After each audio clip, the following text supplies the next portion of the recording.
What's going on, everyone? Welcome to cartoon season. I am Tyler, and this is, of course, where we talk about all types of different animation out there, because it's seemingly unlimited.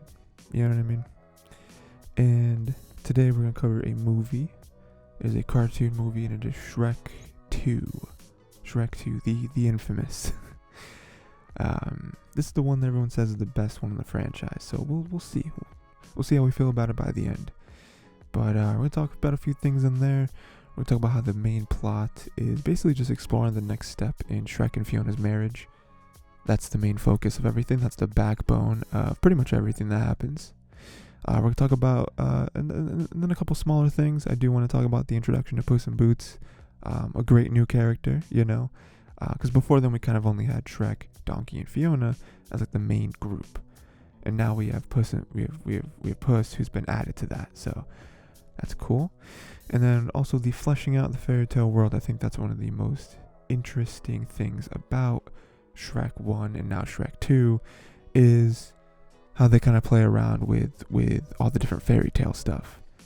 Yeah, we'll talk a little bit about that. So before we do, make sure to go to the Tiger T YouTube as well as many other podcast services to get these episodes and many others. Also, there's a Tiger T Twitter and my own Twitter if social media is your thing. But let us get into the episode. So like I said, the main plot is exploring the next step in their marriage. So it literally opens up with like a cold open kind of them on their honeymoon, which is great, because it, first one ended with them getting married, so now they're on their honeymoon. They're in like the Hansel and Gretel gingerbread house or whatever. So that's cool. And they're just kind of chilling. We have some fun gags here with what it seems like Ariel from I was gonna say Alice in Wonderland from Little Mermaid. Little spoof there. It looks like. They're just having fun, chilling, enjoying each other's company. Letting us know that they are in fact in love. But that doesn't last too long, because now the next step in everyone's relationship, you gotta meet the parents. So they go to meet Fiona's parents. They're in far, far away. They are like a king and queen of sorts. I'm not really sure how that works in the fairy tale world, with there being multiple princesses and then there being like kings and queens. Are there multiple kings and queens? I don't know. We don't really gotta get into the weeds of it. So the parents, mostly the dad, doesn't really accept Shrek. Again, that's classic, husband, I guess, probably won't be husband at that point, but, guy meeting the mom's parent, or not the mom, guy meeting the girl's parents. The parents, usually the dad, isn't very quick to accept the guy. It's like, are you good enough for my daughter, But he like really doesn't accept him, because the whole thing where it's like, and it's really dumb too. It's like, oh, well, he's an ogre. It's like, but so is your daughter though. Like for 50% of the time, for the last however many years, your daughter's also an ogre. So like, it's kind of weird. And now your daughter is an ogre, like full time. So for you to be hating on me because I'm one, that's kind of hypocritical of you. Especially since you're the one who put her in the tower, it's... So it's a whole thing there. And then, next thing, in a relationship, they argue. They have a heavy, heavy argument over what is best for them. And, Fiona doesn't feel like... Fiona feels like she is compromised way more than Shrek has.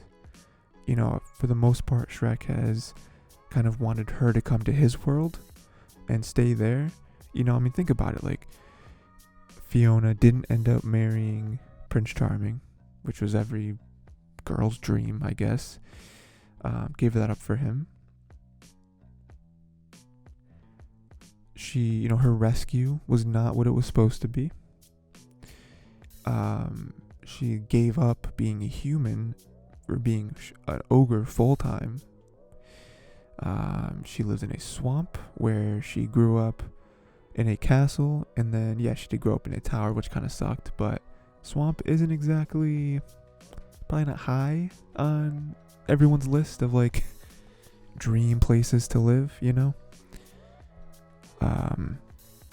I don't know. She's given up on a lot. I mean, she now lives in a swamp, which is probably fairly far from her parents, who she still loves. You're assuming, maybe some friends as well that she doesn't get to see. You know, so there's a lot of stuff that she gave up. What did Shrek give up?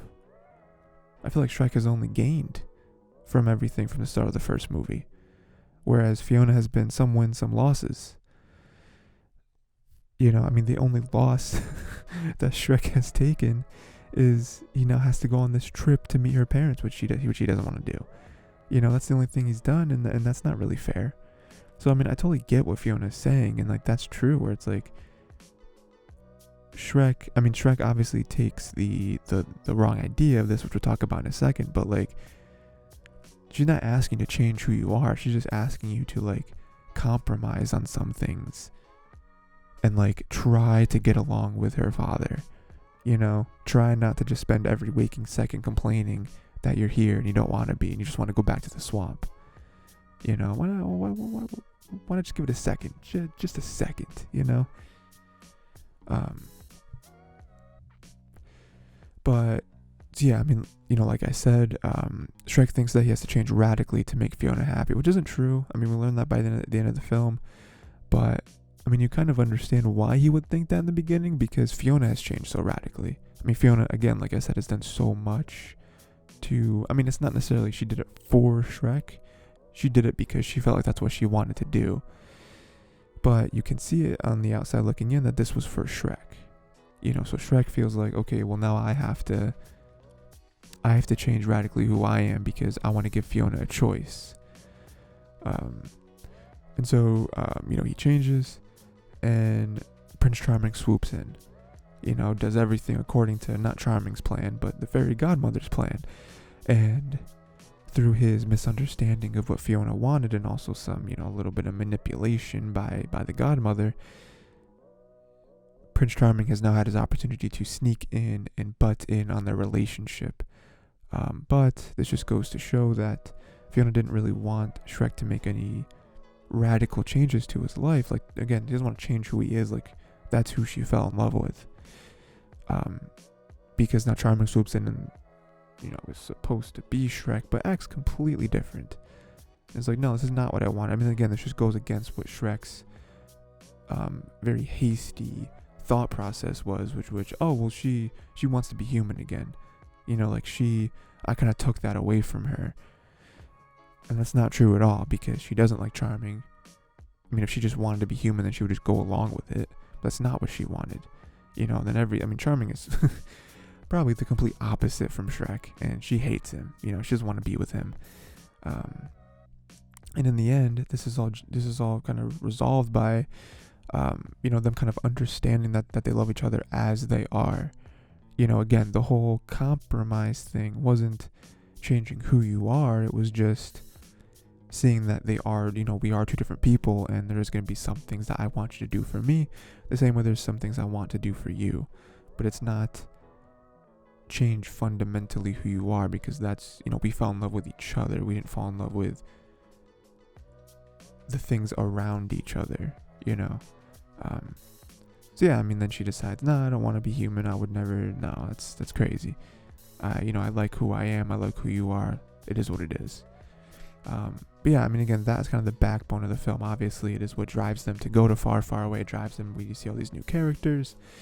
It drives to see the godmother and the potion plant and all these changes. I mean, it introduces us to Puss in Boots, which is a great segue to introducing Puss in Boots.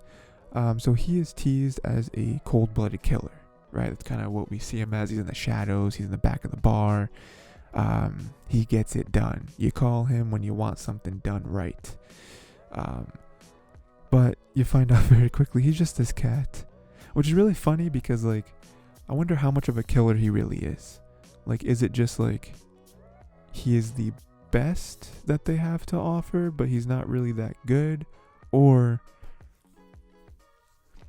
I mean, because, like, was he really, like, because, like, Shrek isn't that, like, formidable. You know, I mean, yeah, Shrek is an ogre. I'm sure he could get into it if he needs to. But, like, Puss is apparently the best like assassin in the game. So him to be caught so easily by Shrek and Donkey makes me feel like there's something that's going on here. Like either like the standards for assassins are very low, or Shrek was just the right opponent to be able to take down Puss and like also kind of appeal to his emotions, I guess. But it doesn't really matter, I guess. But just something to think about. But he is also very honorable, and he intends to repay his debt back to Shrek. Shrek, again, like Puss assumed that Shrek was just gonna kill him because he was there to kill him. So I mean, it's fair. It'd be fair to think that Shrek would want to do that. But no, he decides to let him live. He's like, I'm not gonna kill you. I don't care. And so Puss is like, I'm gonna repay you for that. You spared my life. I'm in your debt, and I'm gonna help you do whatever you need me to do. I will do anything. And so that's really nice. Again, we see more of a different character. He adds a different dynamic to the Shrek and Donkey relationship. And also Fiona's there too. Because like now it's 3 people. Now it's a group. Now it's like, instead of just like, because last episode, or not last episode, but when I talked about Shrek, a big part of that was me talking about the Shrek and Donkey dynamic and like how much it's like them being like a buddy cop type thing. So now there's 3 of them. Now there's like 3 bros, hanging out, and we have Puss kind of introducing new elements, and like he has different personality, and he can kind of it's also different when there's 3 people versus 2, because now we can have like a tiebreaker when it comes to big decisions. There's another mind there to kind of his own life experience to add to the pot when it comes to analyzing certain things or deciding to go after these people or take down this path, or like what resources do you have. And also a new comedic thing where Shrek and Puss kind of hound Donkey a little bit, which is funny. But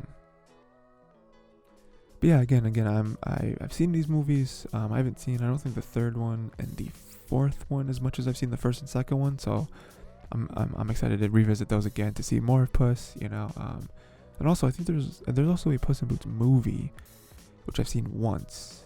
I'm interested to watch again. And then also they announced they are still planning on putting out a sequel to the Puss in Boots movie. So good stuff there. We're gonna see more Puss. So that's cool.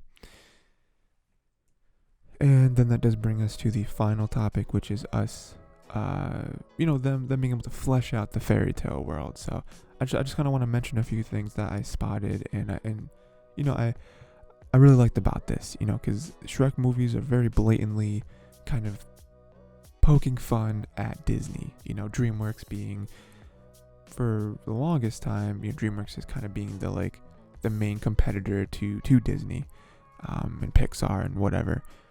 So they obviously pick fairy tales because Disney's the roots of what Disney theatrical animation is built off of is Disney princesses. So for them to kind of make fun of that, but now they have their own fairy tale where they kind of flesh out, and it's fun. So like with this one, because I talked about it last time too, but with this one there are some new additions. So we got Far, Far Away, which is obviously a parody of Hollywood, but it is kind of the Hollywood where all the stars are, So we have all the main, the very popular fairy tale creatures and characters.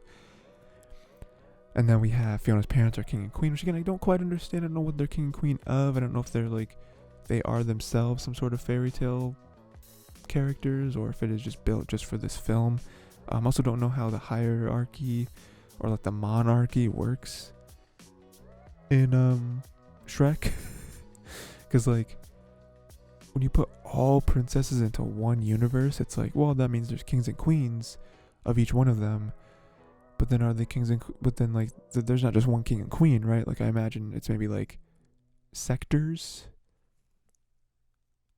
I mean, I imagine that. I mean, that's also how it works in those books, though, too. Like, there's not just one king and queen of Earth, So I guess it still works. And then we got obviously the fairy godmother with Prince Charming. Two other characters, fairy godmother. I think fairy godmother and Prince Charming, they're both from Cinderella, right? I think that's where they originate. But yeah, we got them, and then they're a little different. You know, fairy godmother, a little more evil. You know, a little more manipulative than in the Cinderella film. And then Prince Charming is just a doof. you know, like I feel like Prince Charming. Well, maybe not, but anyway, Prince Charming's just a doof. We got this huge gingerbread man right here, which is pretty cool. More like just the gingerbread man fairy tale type thing anyway. But then we also have the muffin man who's attached to that, who builds this big gingerbread man. So that's really cool. Then we got the potion factory, which is really nice. I don't think we ever see that again. But the potion factory was neat to kind of see like how the potions get made and like how the fairy godmother gets all this stuff. Get people ordering it, and we have like a wall. We have the forbidden ones. That was like a really cool like set piece. And then Fiona's dad being a frog. That's kind of the ending, which you assume is kind of like a nod to the Princess and the Frog. This time it's kind of, well, no, it's not flipped, right? Princess and the Frog, right? The princess has to kiss the frog, and the frog becomes a prince, right? Isn't that how the story goes? So I guess that's maybe what happened. I don't quite know actually, because like I remember in the movie a fairy godmother being like, like threatening him, saying that she gave him his own happily ever after. But like, so like there must be an extra element to that story that they don't tell us. I don't think they ever really get into it, but like, because the story would be that like the prince had like a curse on him, right?